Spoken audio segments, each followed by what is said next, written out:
کبھی غور فرمایا کہ حضرت خدیجہ کے ساتھ اور حضرت ابو طالب کے ساتھ یہ مسلمانوں کا رویہ کیوں ہے؟ مجھے تو کچھ کہنے کی ضرورت ہی نہیں ہے۔ جناب خدیجہ اور حضرت ابو طالب کے ساتھ مسلمانوں کا یہ رویہ ہی اس لیے ہے کہ خدیجہ فاطمہ کی ماں ہے، ابو طالب علی کے باپ۔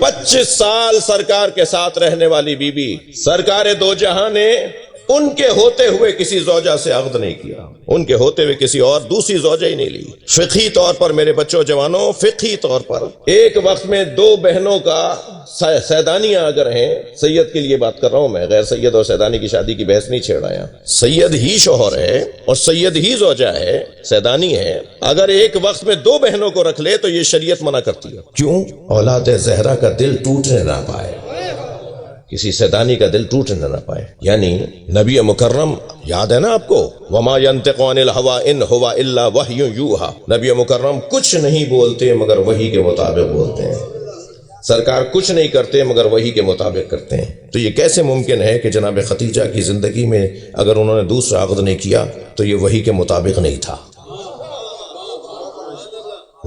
یہ وحی کے مطابق، اللہ چاہتا یہ ہے کہ خدیجہ کے ساتھ کسی کو نہ لاؤ، تو بس جتنا جناب خدیجہ کے ساتھ کسی اور بیوی کا نہ آنا اور ایک بیوی کے ساتھ 10 اور بیویوں کا آنا فرق ہے، اتنا ہی خدیجہ میں اور بیویوں میں فرق ہے۔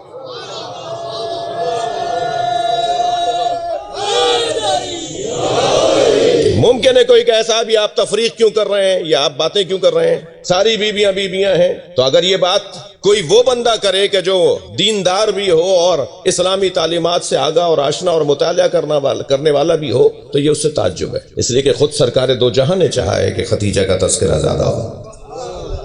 نبی کی اس سنت کو کیسے بھول جائے کوئی مسلمان کہ نبی تو ہر دن خدیجہ کا تذکرہ کرتے ہوں اور مسلمانوں کو جناب خدیجہ کی 25 حدیثیں بھی پتہ نہ ہو۔ جی حضرت خدیجہ الکبریٰ سلام اللہ علیہا وہ بی بی ہیں کہ جو خاندانی طور پر مالدار ہیں، خاندانی طور پر زیرک اور ہوشیار ہیں۔ ایک انگریز مقالہ نگار کا مقالہ میں پڑھ رہا تھا، کچھ نوٹس میں تیار کر رہا تھا بی بی کے حوالے سے، بی بی کی خدمت میں رہنے کے حوالے سے، تو وہ میونخ یونیورسٹی کے اندر کوئی ایک سیمینار ہوا تھا اور پروفیسر ظاہر رابرٹ کر کے ایسے کچھ نام ہے ان کا، انگریز ہیں، انہوں نے حضرت خدیجہ کے اوپر ایک مقالہ لکھا تھا۔ وہ اس میں کہتے ہیں کہ اس بی بی کے اندر 3 ایسی میں نے صفتیں دیکھی ہیں جو تاریخ اسلام ہی نہیں، تاریخ نسواں میں، خواتین کی تاریخ میں کسی اور کے اندر یہ صفت اس کمال پہ نہیں رہی۔ پہلی صفت تو انہوں نے کہا کہ وہ فیصلہ کرنے میں بڑی مضبوط شخصیت تھی۔ تھک تو نہیں رہے؟ وہ کہتے ہیں فیصلہ کرنے میں جناب خدیجہ بڑی مضبوط شخصیت تھی، صاحب الرائے تھیں، جب بات کرتی تھیں تو بہت ہی آخری اور قطعی بات کرتی تھیں۔ فیصلہ لینا کون سا دور ہے بھائی یہ؟ جس دور میں بچیوں کو زندہ درگور کیا جاتا ہو، جس دور میں خواتین جانوروں سے کم حیثیت رکھتی تھیں، جانور کو تو پھر بھی کہیں کھانا دانا ڈالا جاتا تھا، خواتین کے ساتھ اس سے زیادہ زیادتیاں تھیں۔ اس دور کی بات ہے یہ، جہاں باپ اپنے ہاتھ سے اپنی بیٹی کو زندہ درگور کرتا ہو، اس دور کی بات ہے۔ اس دور میں جناب خدیجہ صاحب الرائے، مضبوط فیصلہ کرنے والی، خود فیصلے لینے والی شخصیت، اور اس میں ان کے والد جناب خویلد کا بھی بڑا کارنامہ ہے۔ حضرت خویلد کی جو اور بیٹیاں اور بیٹے ہیں اس میں جناب خدیجہ کو حضرت خویلد نے سب سے زیادہ اہمیت اور اولویت اس لیے دی کہ ان کے ہاں یہ صفات پائی جاتی تھی، یہ کمال پایا جاتا تھا، اس لیے حضرت خویلد نے اپنی بیٹی کو اپنے اختیارات دیے۔ ایک جنگ کے اندر حضرت خویلد کی رحلت ہو گئی، مگر اس سے پہلے حضرت خویلد نے اپنی تمام مال تجارت، اپنا کاروبار، اپنے معاملات، سردار تھے اپنے قبیلے کے، آپ نے اپنی بیٹی کے حوالے کر دیے تھے، اپنی زندگی میں اپنی بیٹی کے حوالے کر دیے تھے، اور پھر تمام تر قبیلہ حضرت خدیجہ کے حوالے ہو گیا۔ تو سب سے پہلا نقطہ تو وہ یہ لکھتا ہے پروفیسر کہ حضرت خدیجہ فیصلہ کرنے میں اور رائے دینے میں انتہائی مضبوط شخصیت حضرت خدیجہ کی، اپنا فیصلہ خود کرتی تھی، اپنا فیصلہ خود لیتی تھی۔ آپ کے کزن کا رشتہ آپ کے پاس آیا، سارا قبیلہ کہہ رہا تھا کہ اسی سے خدیجہ کی شادی ہونی چاہیے، فرمایا کہ میں اس سے شادی نہیں کروں گی، اور اس پہ ڈٹی رہی، بتا دوں کیوں؟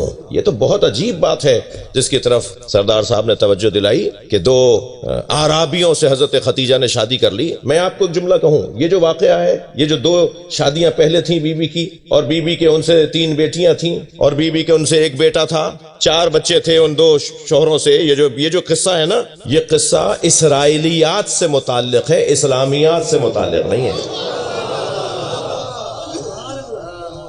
باقاعدہ جان بوجھ کر اس پورے قصے کو گھڑا گیا ہے، مگر میں آپ سے عرض کروں کہ یہ بے سر و پیر بھی نہیں ہے، بات کچھ ہے، مسئلہ ہے، وہ عرض کرنے کی کوشش کرتا ہوں۔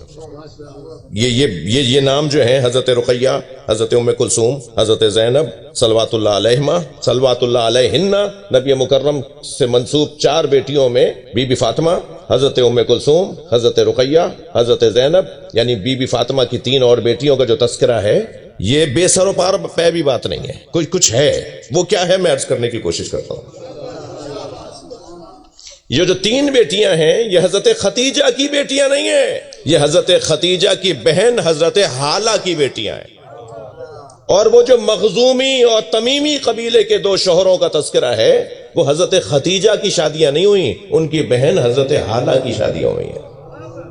ان کی بہن حضرت حالہ کی پہلی شادی ہوئی ہے تمیمی قبیلے کے ابو ہند نامی ایک شخص سے، جس سے 1 بیٹی پیدا ہوئی حضرت ام کلثوم۔ تھک تو نہیں رہے؟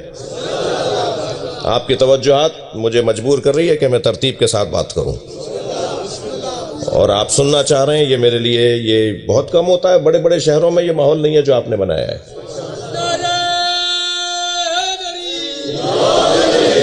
حضرت حالہ کی شادی ہوتی ہے تمیم بنی تمیم قبیلے کے ایک فرد سے، ابو ہند نامی ایک شخص سے، جس سے حضرت ام کلثوم دنیا میں آئی، 1 بیٹی۔ اس شخصیت کے، اس شخص کے، اس ابو ہند کے رحلت کر جانے پر انہوں نے دوسری شادی کی، اسی بی بی نے دوسری شادی کی، جو قبیلہ بنی مخزوم سے تھے۔ ان سے 3 بیٹیاں، 2 بیٹیاں اور 1 بیٹا دنیا میں آیا، یعنی رقیہ اور زینب، اور 1 بیٹا ابو عبداللہ، جس کا نام کنیت ابو عبداللہ بعد میں پڑی، اس وقت میں اس کا نام قاسم تھا۔ ان سے انہوں نے طلاق لی، پہلے والا رحلت کر گیا، دوسرے سے انہوں نے طلاق لی۔ حضرت خدیجہ تو یہ تو بہن کے بیٹیاں تھیں نا، وہ تو غیروں کی بیٹیاں پال رہی تھیں، وہ تو قبیلے کے اور یتیموں کو بھی پال رہی تھیں، یہ تو پھر بہن تھی ان کی۔ لہذا حضرت خدیجہ نے اپنی بہن بیوہ کو، اپنی بہن مطلقہ کو انہوں نے طلاق لی، 1 سے کی رحلت ہوئی، 1 سے طلاق لی، اور پھر یہ 3 بیٹیوں کے ساتھ حضرت حالہ جناب خدیجہ کے ساتھ رہتی تھی، یہاں تک کہ نبی مکرم کی رحلت، نبی مکرم سے عقد سے 1 سال پہلے حالہ کا بھی انتقال ہو گیا، یعنی ان 3 بیٹیوں کی ماں کا بھی انتقال ہو گیا، تو پھر تو 100% حضرت خدیجہ کے پاس آنی تھی۔ تو حضرت خدیجہ نے ان 3 بیٹیوں کو پالا، اپنی ماں بن کے پالا، خالہ بن کے نہیں، ماں بن کے پالا، اور نبی مکرم سے عقد کے پہلے سالوں میں ہی ان 3 بیٹیوں کا عقد کیا، جن میں سے 2 بیٹیاں حضرت عثمان کے گھر گئیں، ٹھیک ہے، جس بنیاد پہ ذو النورین کہتے ہیں حضرت عثمان کو۔ تعجب تو بعض مسلمانوں پر ہے کہ حضرت عثمان تو نبی سے منسوب 2 بیٹیوں سے منسوب ہو کر ذو النورین ہو جائیں اور خود نبی نور نہ ہو۔ صلوات پڑھنے ذرا محمد و آل محمد، اس سے بلند صلوات سرکار کی ذات۔